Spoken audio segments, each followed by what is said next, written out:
I caught my girlfriend cheating on me during birthday of her best friend is the swimming pool with the guy she knows for one day. I'd been dating my girlfriend, Sarah, for about 2 years. Things were good, or at least I thought so.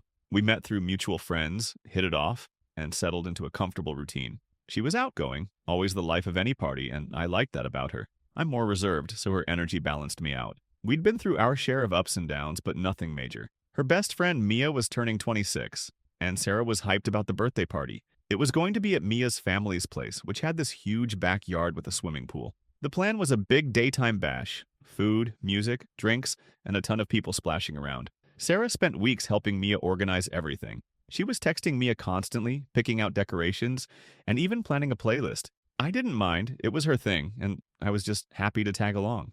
Mia invited a mix of her close friends and some new people she'd met recently. Sarah mentioned a guy named Jake, someone Mia had just met through work. Apparently, he was new in town, didn't know many people, and Mia thought he'd be a fun addition to the group. I didn't think much of it. Sarah was always friendly with everyone, and I trusted her. Besides, I'd be there too, so it wasn't like anything weird would happen. Or so I thought. The day of the party rolled around, and it was hot, perfect for a pool day. I got to Mia's place a bit early to help set up. Sarah was already there, running around with Mia, setting out snacks and stringing up fairy lights. She looked happy, wearing her favorite swimsuit under a loose cover-up, her hair tied back in a messy bun. I carried some coolers to the backyard and helped blow up a few inflatable pool floats. The place was buzzing with energy as people started showing up. There were about 30 of us, some familiar faces, some new. Jake was one of the new ones. He showed up with a couple of beers in hand, wearing board shorts and a tank top. He was tall, fit, with a loud laugh that carried across the yard. Sarah introduced us, and he seemed friendly enough. Shook my hand, made small talk about the weather. Nothing stood out as off. The party kicked off, and everyone was having a good time. Music was blasting, people were jumping in the pool, and the grill was going nonstop.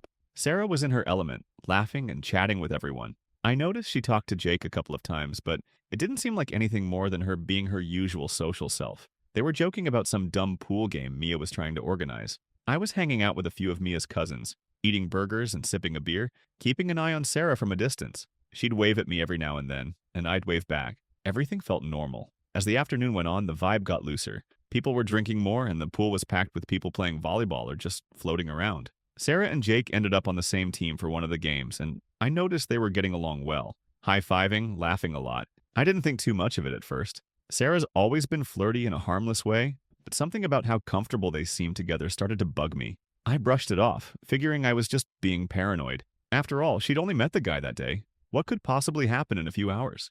By late afternoon, the sun was starting to dip, and some people were heading inside to cool off or grab more food. I was sitting on a lawn chair, scrolling through my phone when I realized I hadn't seen Sarah in a while. She wasn't in the pool or by the grill. I scanned the yard, but no sign of her. Mia was busy playing host, so I didn't want to bother her. I figured Sarah was probably in the house, maybe helping with something or using the bathroom. I decided to head inside to check. The house was crowded, with people grabbing drinks from the kitchen or lounging in the living room. I checked the usual spots, but she wasn't there. Something in my gut started to feel off, but I told myself to chill. She was probably just caught up in the party somewhere. I stepped back outside, thinking maybe I'd missed her in the crowd. That's when I noticed the pool house at the far end of the yard. It was a small building, more like a fancy shed, where Mia's family kept pool supplies and extra furniture. The door was slightly ajar, and I could hear muffled voices coming from inside.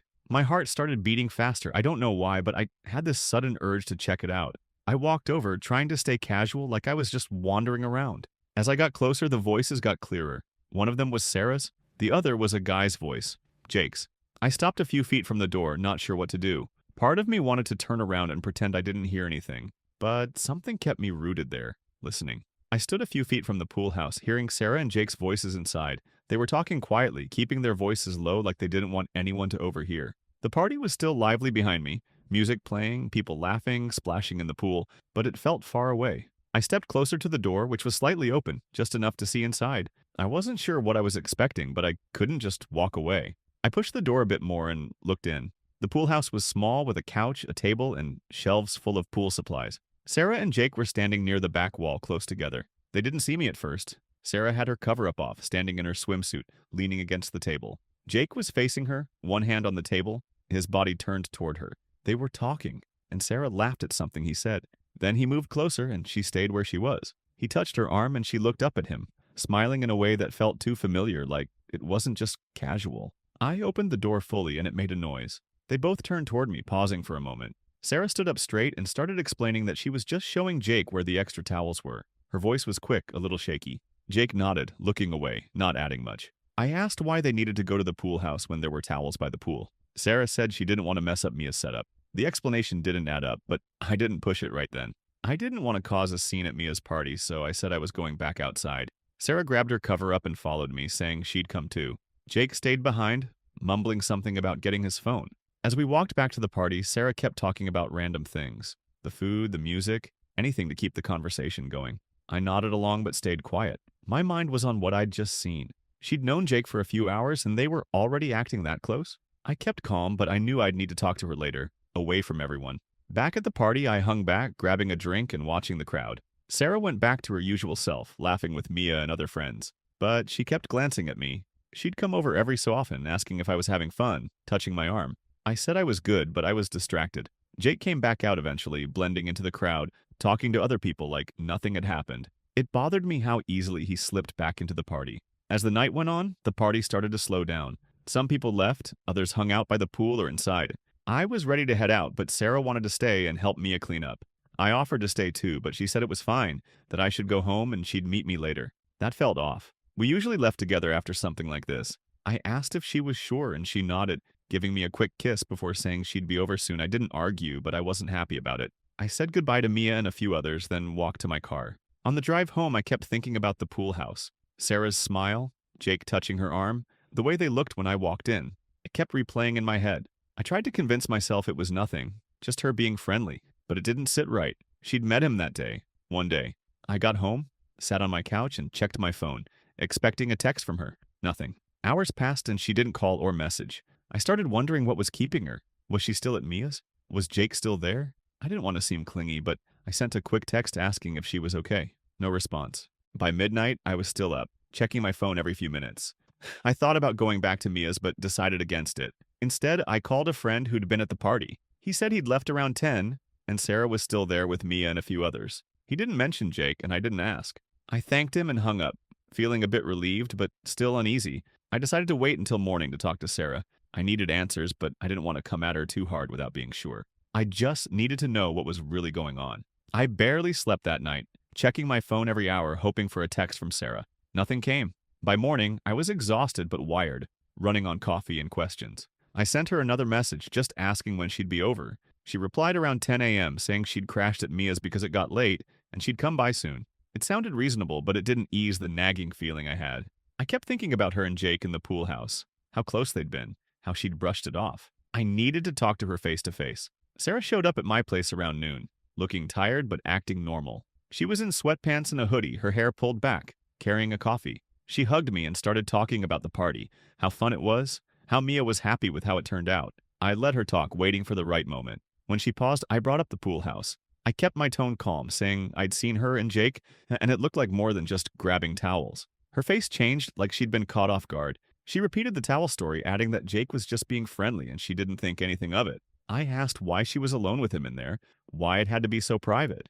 She got quiet, then said it was nothing, that I was reading too much into it. I didn't want to accuse her outright, but I pressed a little, asking why she stayed so late at Mia's and why she didn't text me back. She said her phone died, and she didn't want to drive home tired. It made sense on paper, but her answers felt rehearsed, like she'd thought them through.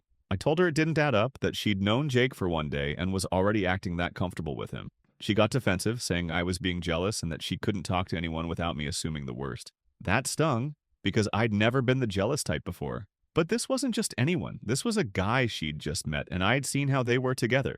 The conversation went in circles. She kept insisting nothing happened, that Jake was just a friend of Mia's, and I was making a big deal out of nothing. I asked if she'd seen him after I left, and she hesitated before saying no, that he'd left early. Something about that pause didn't sit right. I didn't have proof of anything, but I couldn't shake the feeling she wasn't telling me everything. I told her I needed some time to think, and she looked frustrated but didn't argue. She said she'd give me space and left. Over the next couple of days, I couldn't stop thinking about it. I didn't want to be paranoid, but I also didn't want to ignore what I'd seen. I decided to reach out to Mia. I didn't want to put her in the middle, but she was Sarah's best friend, and I figured she might know something. I called her and kept it casual, asking about the party, and then mentioning I'd seen Sarah and Jake in the pool house. Mia got quiet for a second, then said she didn't know much about Jake, just that he was new at her work and seemed nice. She said she hadn't noticed anything weird, but she'd talk to Sarah if I wanted. I told her not to, that I'd handle it.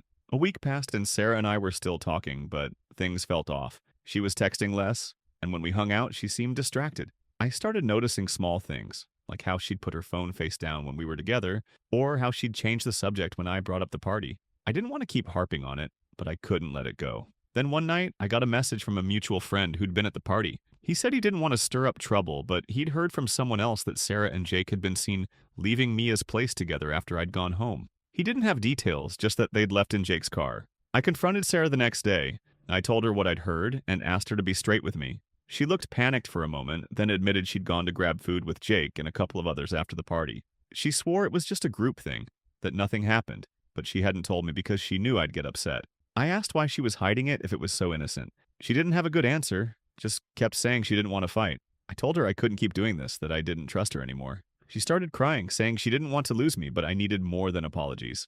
We broke up a few days later. I couldn't get past the lies, the half-truths, the way she acted like I was the problem for questioning her. Maybe nothing physical happened with Jake, but the secrecy was enough.